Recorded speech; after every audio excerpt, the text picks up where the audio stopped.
Hola, ¿qué tal? Mi nombre es Rey Eliud Dimas Granados, de la materia del Sistema Político Mexicano, y hoy vamos a hablar sobre el sexenio histórico y a la vez el más polémico de la época moderna de México, del sexenio del licenciado Carlos Salinas de Gortari. Carlos Salinas de Gortari es un creció en Nuevo León, es de Agualeguas, Nuevo León, estudió economía y después un doctorado en Harvard en administración pública, así como también viene de unos padres que vienen de la política.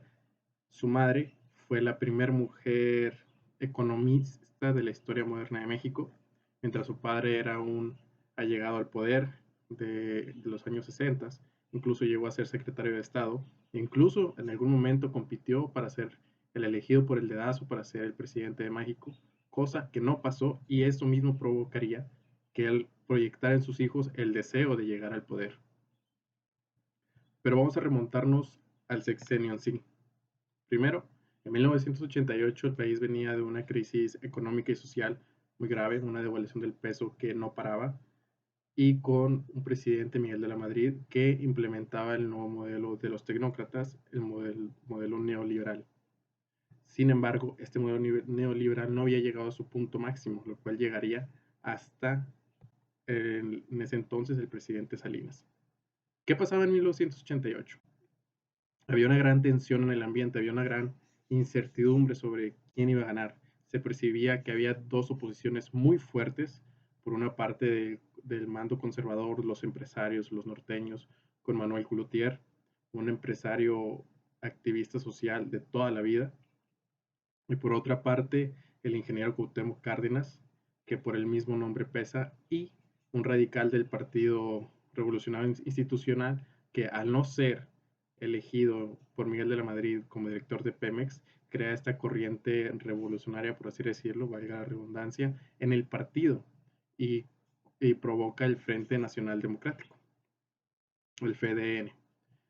Estos dos candidatos venían muy fuertes, se percibe una gran tensión en el ambiente mexicano que ya se decían en algunos que era el fin del PRI en el gobierno, en la hegemonía.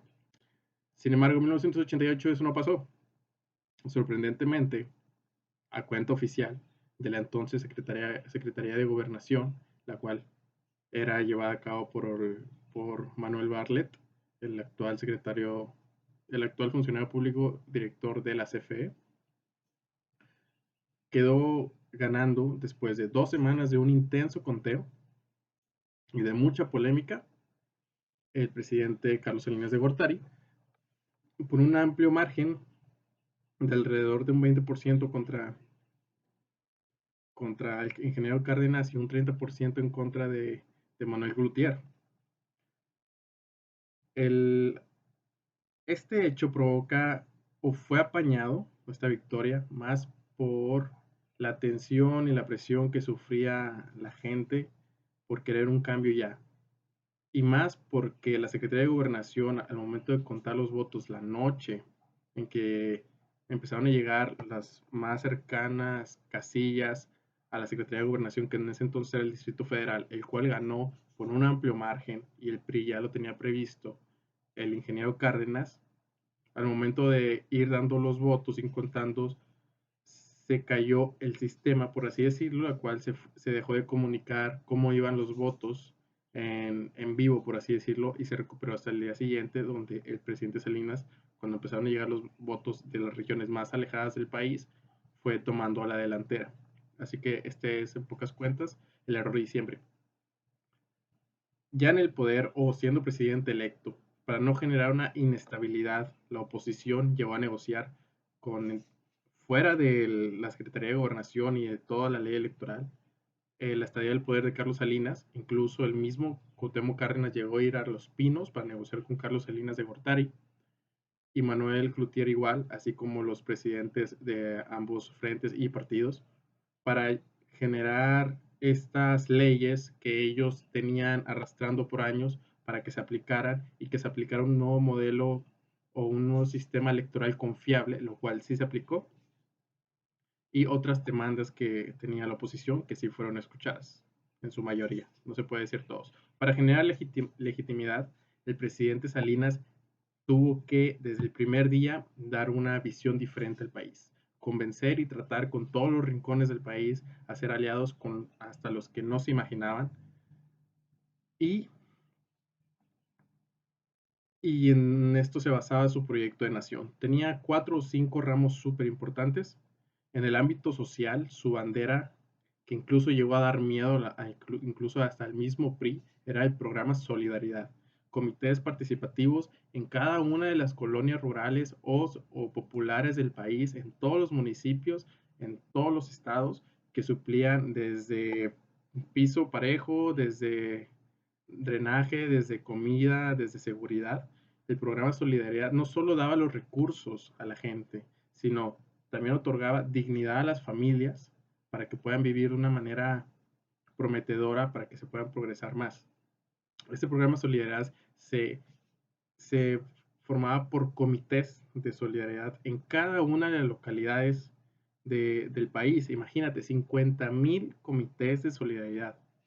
Se llegó a pensar, o se dice, que incluso Salinas y Luis Donaldo Colosio, que era el secretario de Desarrollo Social del entonces presidente y secretario general del PRI, llegaron a imaginar que Solidaridad se creara o evolucionara a un partido político, lo que generaba alarma en la oposición y en el partido, en el gobierno, el PRI. Sin embargo, esto no pasó. El presidente Salinas se debatía en una dualidad de ideologías tremenda, pues por una parte el neoliberalismo que se le había inculcado en su academia era, era junto con su equipo lleno de tecnócratas, de estos entes que todo lo saben y todo lo hacían bien, y tenían economistas y doctorados, etcétera, etcétera. Y por otro lado, la lucha social, que se ve reflejada en el programa Solidaridad, en un estado paternizador, que yo lo doy, yo lo hago todo y conmigo tú vas a estar mejor. Pero por el otro lado, el achicar el Estado, las privatizaciones, que al principio del sexenio el país tenía 2,150 empresas y al final solo había 203 empresas estatales. Bueno, pues es que había hasta cabarets, hasta se hacían bicicletas del gobierno, que costaba mantenerlas y no todas, o por no decir la mayoría, daban frutos enriquecedores para el país. También se reformó el artículo 27 de la Constitución, la figura del ejido que entonces Cárdenas logró en aquellos tiempos terminaba. Ahora los ejidatarios pueden vender, rentar o juntar estos ejidos para una mayor generación de ganancias de los ejidatarios. Se decía que iban a desaparecer, pero no fue así. Existen los mismos ejidos que había entonces. En una reforma educativa, los maestros habían perdido su salario al 100% por términos de devaluación del peso. Se implementó la llamada carrera magisterial que aún se rige o se regía antes de la anterior reforma educativa a esta.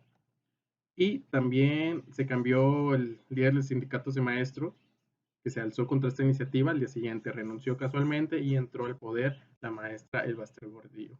Desde el segundo año, primer año, se intentó globalizar a México con el Telecán, lo cual con un gran trabajo de cabildeo se logró hasta 1994. También se dio y se reconoció a la Iglesia como una entidad jurídica, se restablecieron este, perdón, se restablecieron los lazos diplomáticos con el Vaticano y se dio la ley al libre culto religioso.